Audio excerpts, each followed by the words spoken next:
मी एवढं अगदी स्ट्रॅटेजिक सांगणार नाही, पण आता कसं तहान लागली की लगेच विहीर खोदायला घ्यायची आणि चल पाणी पाहिजे म्हणायचं, तर ते कितपत सत्य खरं होणार आहे मला माहिती नाही. पण उपलब्ध परिस्थिती जे चांगलं आहे, जे करायलाच पाहिजे. मॉकड्रिल आहे तर मॉकड्रिलचं करून आपण अवेअर झाला पाहिजे. साधी बिल्डिंगमध्ये आग लागणार तर माणसं खाली उतरायला तयार नसतात. ते म्हणतात हे कशाला आम्हाला खाली बनवतात.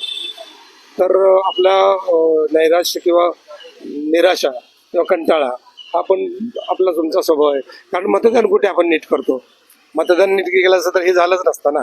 मतदानाची प्रक्रियाच कुठं नीट होते, इथंच आपले मूळ आहे ना. आणि एकदा निवडून दिल्यानंतर आपल्या हातात काही राहत पण नाही, हे पण परत मूळ आहे ना. त्यामुळे आता मतदान केलं, आता बसा बघत काय होतं ते. आपल्या हातात तेवढंच आहे. आता आपण काय म्हणलं तर त्याने काय फरक पडणार नाही, कारण आपण निवडून दिलेलं आहे. युद्ध व्हायला पाहिजे काय वाटतं? वा युद्ध कधीच व्हायला नाही पाहिजे. युद्ध देशात नाही व्हायला पाहिजे, राज्यात नाही व्हायला पाहिजे, माणसात नाही व्हायला पाहिजे. माणूस म्हणून माणसाकडे माणसासारखंच बघायला शिकलं पाहिजे. एवढे नसले प्रश्न पण विचारू नका. असले तुम्ही त्यामुळे काहीतरी उगाच काळी टाकू नका. पण पेहलगाम मध्ये सगळं झाल्यानंतर आपण उत्तर दिलं पाहिजे अशी भूमिका जी आहे ती अनेकांकडून आहे आणि त्याच्या दृष्टीने पावले केंद्रीय पातळीवर उचलली जात आहे.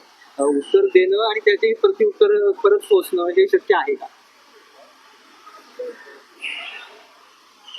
उत्तर हे बघा, तुम्हाला परत घडता कामा नये यासाठी जे म्हणून करायला लागेल ते करायला पाहिजे.